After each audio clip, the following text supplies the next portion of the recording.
Aí eu falei, aí. Ele parou, olhou pra trás e falei, pô, mano, eu vou devolver tua faixa um dia, mano. Mas quando eu falei aquilo ali, na minha cabeça era simples, mano. Ele ia morrer ou na mão de polícia, ou na mão de vagabundo, ou por overdose. Ele ia morrer, irmão. Como a maioria dos usuários de crack. Eu já tava, entendeu? Ali eu perdi minhas esperanças no meu amigo.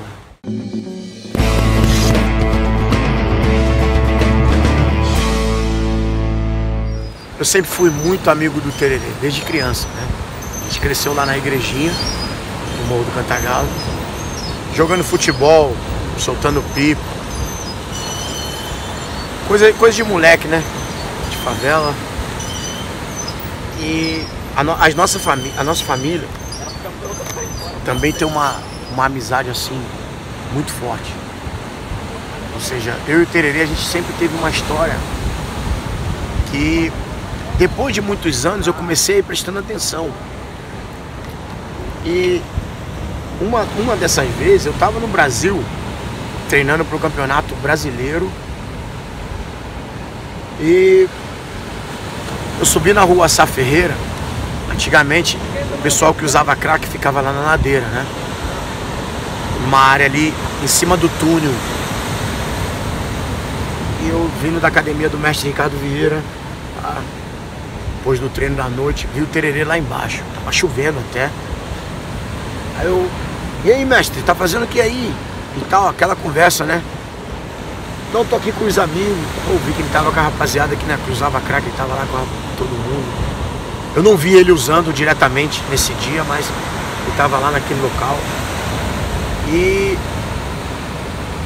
eu falei, pô, vamos subir, mano, tá aí de bobeira, tal. Ele, pô, Fifo, tá lá na casa da tua avó? Na época eu ainda morava na casa da minha avó. Eu falei, tô. Ele falou, pô, vou levar uma parada pra você lá. Eu falei, pô, já é, leva lá. Aí ele falou, então, daqui a pouco eu tô subindo. Beleza. Fui pra casa e jantei, guardei minhas coisas, fiz tudo que tinha que ser feito. Aí a minha avó, aí eu fui pro segundo andar. De repente, a minha avó me gritou e falou, Alan, o Fernando tá te chamando aí fora. Isso assim, umas 2 horas depois que eu havia conversado com ele. Aí eu olhei assim da janela, eu falei, ei. Aí ele, colé, chega aí, mano. Aí do lado da casa da minha avó tem um barzinho. Ele ficou embaixo assim, por causa da chuva, né? Aí eu desci, saí, e aí, mano? Ele tava com um saco plástico de supermercado, assim, não, debaixo do braço. Aí ele pegou e falou, aí, quero te vender essa parada aqui. Aí ele pegou e falou assim, aí, me dá 5 reais nessa faixa aí. Aí pra mim foi como eu tivesse tomado um knockdown, sabe? Porque, pô, acompanhei a vida do cara o tempo todo, né, mano? Eu sei do valor daquilo ali, da história que aquela faixa ali tem. E era a faixa dele de competição. Nós aqui, mano, somos faixa preta, a gente sabe o valor daquilo ali. E, tipo, o Tererê, como eu, através dele, passado por ele, tem muita superstição, um monte de mania quando a gente vai lutar, né? E uma delas é a gente nunca deixar a nossa faixa no chão. O único chão que a nossa faixa toca é o tatame. E nem a faixa tá no pescoço, ou tá na cintura, ou tá na mão. E a gente tem também, eu particularmente, eu tenho uma mania que ele uma vez falou pra mim, de que você nunca guarda a tua faixa em lugares baixos, principalmente a tua faixa de competição. Sempre num lugar acima da tua cabeça. Então a minha faixa de competição em casa sempre pendurada em algum lugar. Ele falou, não sei porquê, mano, falou, tá falado, né? Ele falou, e ele acreditava, não, é porque você quer alcançar lugares altos. Você quer estar sempre no lugar mais alto. Então a tua faixa tem que estar já programada a isso. Coisas assim que eu sempre obedeci. E daí ele falou, pô, eu não uso mais isso aqui e tal. Eu acho que pra você vai valer mais. Entendeu? Pra você vai ser bom. pelo menos pra você treinar, isso e aquilo. Eu fiquei pensando, eu falei, caramba, mano. Ali naquele dia, Marinho, foi quando eu simplesmente perdi minhas esperanças no tererê. Foi quando eu achei que não tinha mais volta. Eu sabia, cara, que ele ia usar droga. Aí eu falei, pô, mano, não tenho não. Mas sendo que eu não consigo mentir pro cara. E eu sabia que se ele não vendesse pra mim, ele ia vender pra um outro cara que de repente não ia ter um amor pelaquela faixa, não iria guardar da mesma forma, não ia cuidar da mesma forma que eu iria. E daí ele falou uma parada pra mim, que ele falou assim, pô, mano, você é o único dos meus alunos que, pô, tá em alta e mesmo assim não virou as costas pra mim, pô, sempre passa por mim, troca uma ideia, pô, eu acho que você vai gostar disso aqui.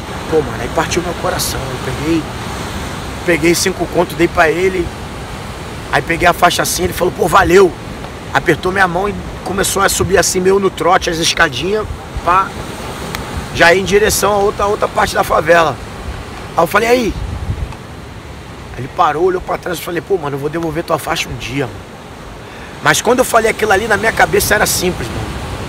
Ele ia morrer ou na mão de polícia, ou na mão de vagabundo, ou por overdose. Ele ia morrer, irmão. Como a maioria dos usuários de crack. Eu já tava, entendeu? Ali eu perdi minhas esperanças no meu amigo. Minha Vitória tá vivo, e você sempre vai estar pensando, sabe o que, Marinho? Porra, filha, o pai tem medo de ir, de falecer, ir pro céu e tal, pra onde for, entendeu? De falecer e te deixar nesse mundo sozinho. E eu iria vir pro Brasil, ou eu estaria aqui, eu ia pegar a faixa dele e jogar no caixão dele, entendeu? Daí eu fui pra casa, não falei nada com ninguém e simplesmente comecei a usar aquela faixa em competições. A faixa preta com as letras tipo em chinês, ou japonês, eu não sei qual é. Em amarelo, preto, com os nomes ali em amarelo. O nome dele. E eu comecei a usar em competições. Consegui muito bom resultado. Eu acredito que eu não estava lutando sozinho, né? Devido à minha fé, eu acredito que Deus sempre está comigo. Entendeu? Mas ali eu acreditava também que a energia do tererê estava comigo. No entanto, a gente estava meio sem nenhum ponto de referência da comunidade, porque a gente sempre cresceu ali assistindo o tererê, tendo ele como a maior referência. E de repente ele, bum, passou por tudo que passou e saiu 100% do jiu-jitsu, né? E eu tive que assumir essa bronca, porque nessa ainda estava vindo o Jackson Souza, o Nathan Schweng, o Jansen Gomes, o Jonathan Gomes. Tava vindo toda a rapaziada do Cantagalo diretamente, mas devido ao tererê ter sido o primeiro garoto de favela a se destacar no jiu-jitsu e assim começar a despertar aquela fé em todo mundo que também vinha de favela e assim, acompanhava todos os resultados dele. Eu acredito que vários garotos também, tipo lá do Fábio Andrade de Bangu, lá do Márcio de Deus, lá da Cidade de Deus, de vários outros projetos sociais, ou até mesmo de lugares que eu nem tenho na minha cabeça, eu nem sei, sentiram isso também. Então eles precisavam de alguém no cenário ali representando. E tipo, tiveram vários outros, mas devido eu ter sido aluno do tererê, vindo do Cantagalo, ter uma história com ele, eu assumi essa bronca. Entendeu? Eu simplesmente adicionei mais uma responsabilidade em mim, na bagagem, que na verdade eu só uso como razões de que na quais eu tenho que fazer o que precisa ser feito.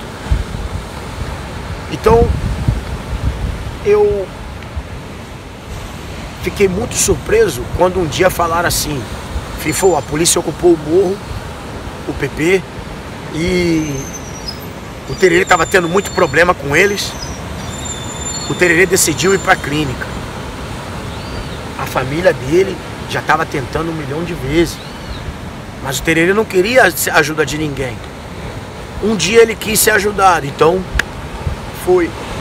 E nessa, cara, Ele passou lá pela reabilitação e quando voltou, vários meses depois, eu não sei exatamente quanto tempo ele ficou, ele voltou a treinar. Assumiu o projeto social dele de novo, começou a dar aula.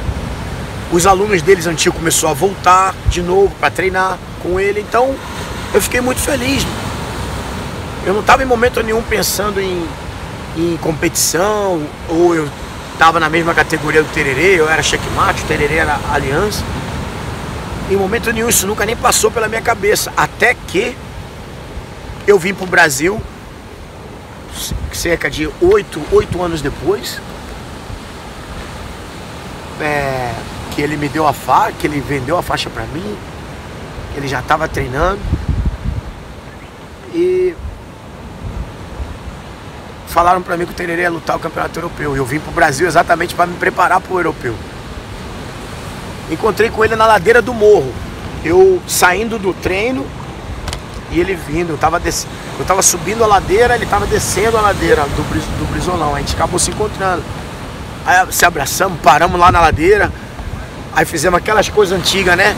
Compramos um refrigerante em cima, compramos um biscoito traquinas, sentamos ali, ficamos trocando ideia, mas nunca falamos sobre a competição. Eu, na maior felicidade, por ver meu mestre, ver meu amigo de volta, ver o sorriso de novo estampado no rosto do tio Barriga, do pai dele, entendeu? Porque eu vi tudo que a família dele passou, cara, e é assim, eu não desejo isso nem pro meu... Se tem um inimigo, eu não considero ninguém como inimigo, eu não considero isso pra ninguém, entendeu?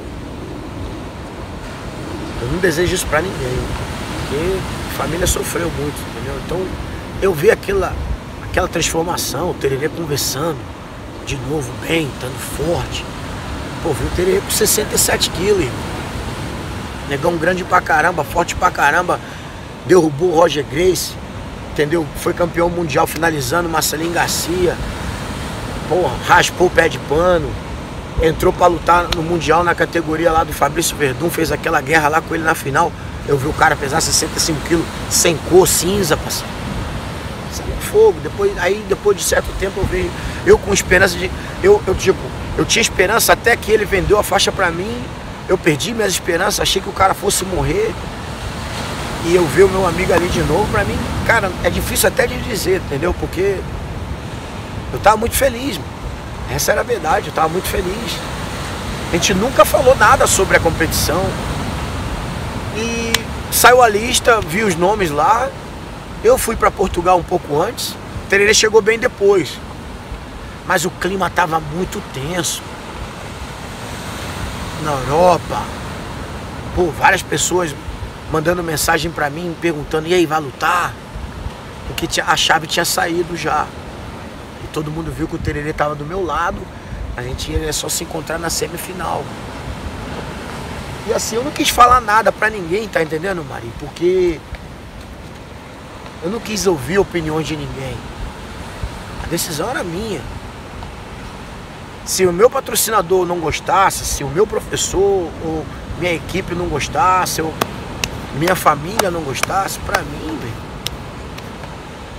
eu nunca fui o filho tanto abusado, entendeu? Mas eu sempre ouvi, eu sempre respeitei, eu sempre, muitas das vezes eu fiz coisas que eu não quis fazer, mas mandaram eu fazer.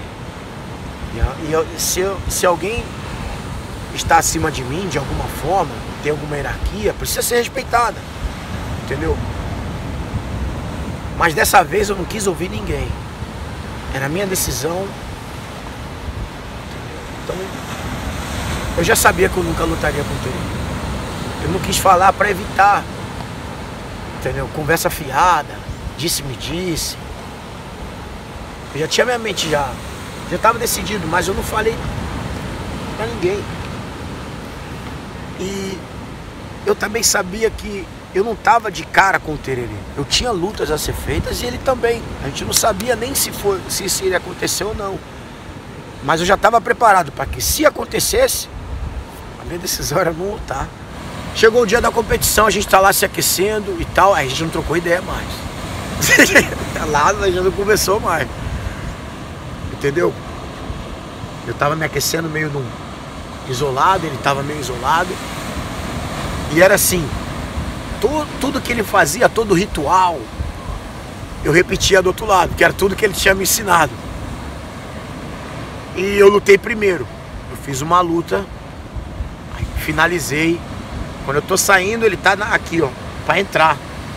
Aí eu dei um abração nele. Falei, boa sorte, pô. Vai lá, valeu. Foi, lutou, ganhou.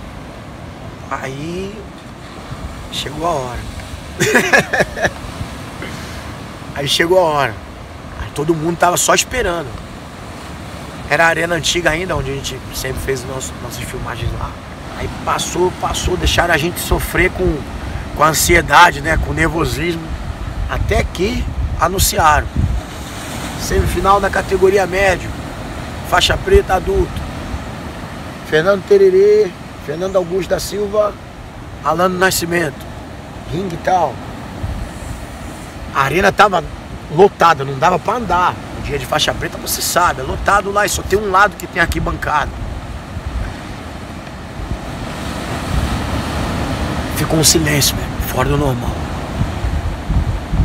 Só a minha caminhada pra área de luta,